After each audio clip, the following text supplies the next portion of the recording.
Shalom saudara-saudari, saya Judan Tuan dari Kuala Lumpur, Malaysia. Selamat datang kepada renungan pagi hari ini, edisi khusus hari ulang tahun PDKK Immanuel Santo Yakobus. Mari kita berdoa. Di dalam nama Bapa dan Putra dan Roh Kudus. Allah Bapa di surga, terima kasih karena pagi hari ini kita bisa datang di hadirat-Mu, mengenal kasih-Mu, menerima berkat-Mu, rahmat-Mu di dalam hidup kami. Terima kasih Tuhan karena Engkau senantiasa hadir, Engkau senantiasa setia, walaupun kita tidak setia kepada Engkau Tuhan. Tetapi Engkau adalah Allah yang setia. Pagi hari ini, jamahlah kami, sentuhlah hati kami, dan ajarilah kami bagaimana mengenal-Mu dengan lebih dekat lagi. Terima kasih Tuhan, semua doa ini kita panjatkan di dalam nama Putra-Mu dan Juru Selamat kami, Yesus Kristus. Amin. Di dalam nama Bapa, Putra, dan Roh Kudus. Amin. Shalom. Sekali lagi, kita akan renungkan pagi hari ini mengenai intim dengan Tuhan. Undangan Tuhan supaya kita bisa menjadi intim dengan Dia. Mengenal Dia secara lebih dekat lagi. Mengenal Tuhan dengan kasih yang berlimpah-limpah daripada hati kami. Saudara-saudari, keintiman akan membawakan kita ke dalam penyembahan. Penyembahan akan membawakan kita ke intiman yang lebih dalam lagi. Dan keintiman yang lebih dalam lagi akan sekali lagi membawa kita ke dalam penyembahan Tuhan. Ini adalah satu cycle, satu cara hidup. Penyembahan bukannya lagu-lagu yang dinyanyikan di PD kami. Penyembahan bukan lampu-lampu yang bersinar, bukan menari dan bertepuk tangan, berjoget dan berdangdut. Penyembahan adalah menyerahkan hidup Anda dan saya ke dalam tangan Tuhan. Dan penyembahan ini akan membawakan kita ke dalam hidup yang menjadi lebih intim dengan Tuhan. Apa hasilnya hidup kita menjadi lebih intim dengan Tuhan? Ada 3 hasilnya, saudara-saudari. Hasilnya pertama, ketika hidup kita lebih intim dengan Tuhan, kita bisa mendengar suara Tuhan dengan lebih jelas. Kedua, kita bisa mengenal rencana Tuhan di dalam hidup kita. Ketiga, kita bisa menerima rahmat dari Tuhan dalam setiap situasi di dalam hidup kita. Pertama, kita bisa mengenal suara Tuhan. Yohanes bab 10 ayat 27, domba-dombaku mendengarkan suaraku, aku mengenal mereka dan mereka mengikut aku. Yesus berkata secara jelas, mereka yang intim dengan Dia adalah seperti domba-domba yang mengenal suara gembala. Jika kita benar-benar domba-domba Yesus, kita akan mendengarkan suara Yesus ketika hidup kita intim dengan Tuhan. Kedua, jika hidup kita intim dengan Tuhan, kita akan mengenal rencana Tuhan di dalam hidup kita. Ketika kita mendengar suara Dia, kita akan mengenal rencana Dia.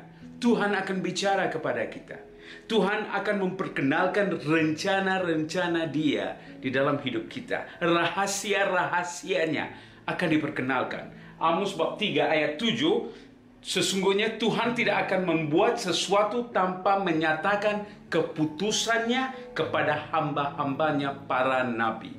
Anda dan saya adalah nabi, mengikut sakramen pembaptisan dan sakramen karisma.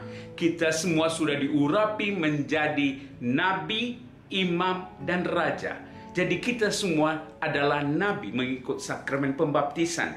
Maka kita harus bisa mengenal suara Tuhan, tetapi bukan hanya itu, kita juga bisa mengenal rencana Dia. Karena Tuhan akan bisikkan rahasianya di dalam hidup kita.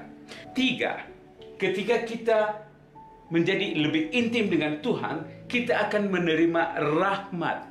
Rahmat mengikut ukuran pemberian Kristus. Efesus bab 4 ayat 7, kita masing-masing telah dianugerahkan kasih karunia menurut ukuran pemberian Kristus. Bukan akan dianugerahkan, tetapi telah dianugerahkan. Maksudnya, rahmat ini, kasih karunia ini sudah diberikan kepada Anda dan saya. Kapan? Diberikan ketika sakramen pembaptisan. Semuanya sudah diserahkan kepada Anda. Tetapi sayang sekali, begitu banyak umat Katolik tidak mengenal kasih karunia Tuhan di dalam hidup mereka. Mereka tidak mengenal rahmat Tuhan yang mengalir di dalam hidup mereka. Jadi mereka hidup bergelut dengan masalah pribadi. Masalah stres, masalah gelisah, khawatir, masalah ketakutan, masalah tidak tahu menentu masa depan mereka. Tetapi dia yang intim dengan Tuhan tidak akan merasa takut. Dia kenal suara Tuhan, dia kenal rencana Tuhan, dan dia tahu rahmat ada hadir di dalam hidup dia. Sebab itu Mazmur 16 ayat 11 berkata, di hadapanmu ada kepenuhan sukacita, di tangan kananmu ada kebahagiaan selama-lamanya. Saudara-saudari, dia yang mengikut Tuhan dengan intim, hidup dia penuh dengan sukacita. Hidup dia penuh dengan kebahagiaan selama-lamanya. Karena dia ada hidup di dalam hadirat Tuhan. Mazmur 23 ayat 6. Kebajikan dan kemurahan belaka akan mengikuti aku seumur hidupku. Haleluya. Saudara-saudari, apa yang akan mengikuti Anda? Bukan masalah yang mengikuti Anda.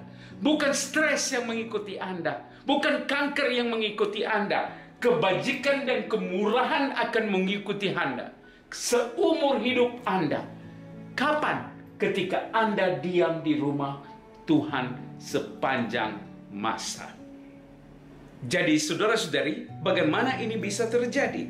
Lukas bab 7 ayat 36 hingga 48 ada satu kisah mengajar kita bagaimana hidup kita bisa lebih intim dengan Tuhan. Ialah kisah mengenai seorang perempuan yang terkenal sebagai pendosa.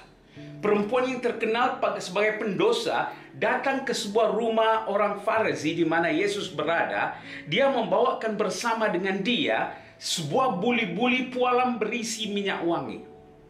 Dikatakan pada ketika itu mereka tidak ada bank di mana mereka bisa simpan uang. Jadi uang, harta disimpan sebagai minyak wangi di dalam pualam, buli-buli pualam. Dan yang ini merupakan sesuatu kepunyaan yang sangat berharga bagi dia. Jadi kemungkinan bagi perempuan pendosa ini adalah uang kumpulan semua mata pencarian dia melalui kerjaya dia sebagai orang berdosa. Tetapi ketika dia kenal bahwa dia membutuhkan, dia mengandalkan kasih Tuhan, dia berani datang ke rumah Tuhan, ke rumah Farisi ini, membawakan buli-buli pualam berisi minyak wangi ini.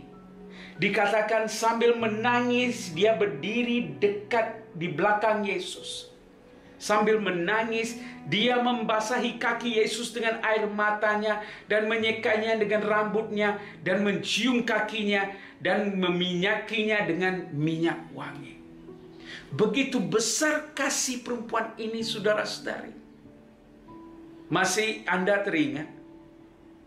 Kapan kali terakhir Anda atau saya menangis di hadirat Tuhan? Saya masih ingat, saudara-saudari.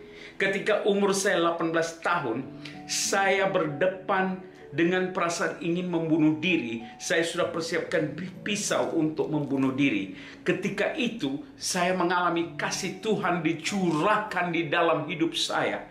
Dan ketika kasih Tuhan dicurahkan di dalam hidup saya merasa seperti air terjun yang mengalir, tetapi bukan air terjun. Saya merasakan rasanya seperti air terjun, tetapi sebenarnya kasih yang mengalir di depan, di belakang, kiri, kanan.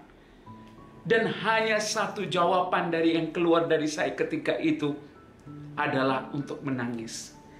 Saya merasa tidak layak untuk menerima kasih yang luar biasa ini. Saya menangis dan menangis sama seperti perempuan ini.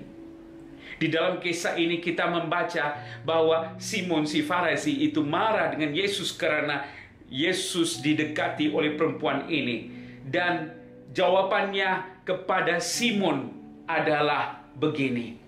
Di Lukas 7:47, sebab itu aku berkata kepadamu, dosanya yang banyak telah pun diampuni, sebab dia telah banyak berbuat kasih. Tetapi orang yang sedikit diampuni, sedikit juga dia berbuat kasih.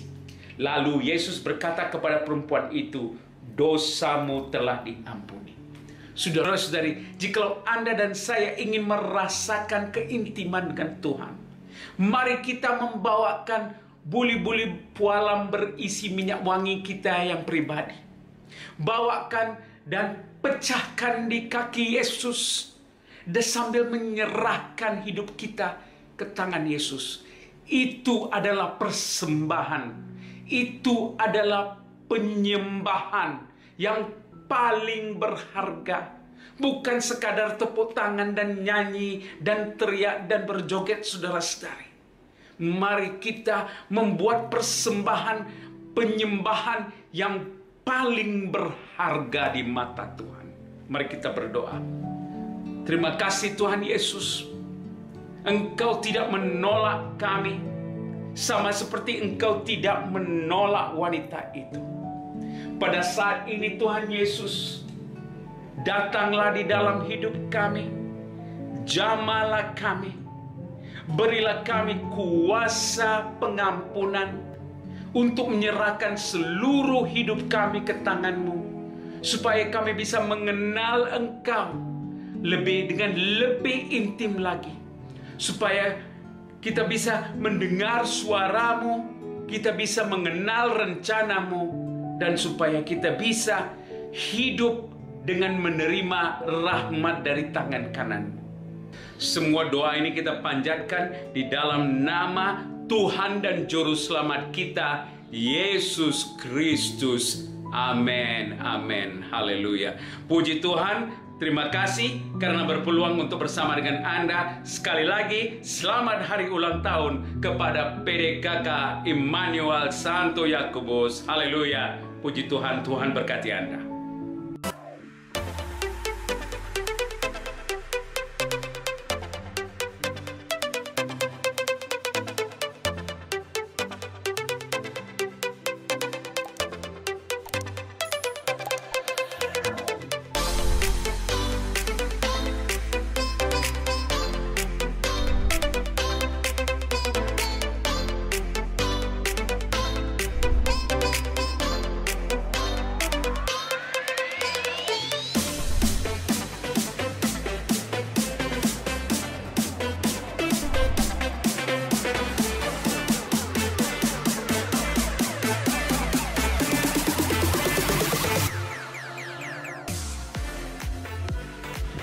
Hi there, Jude Antoine here. Thank you for watching this video.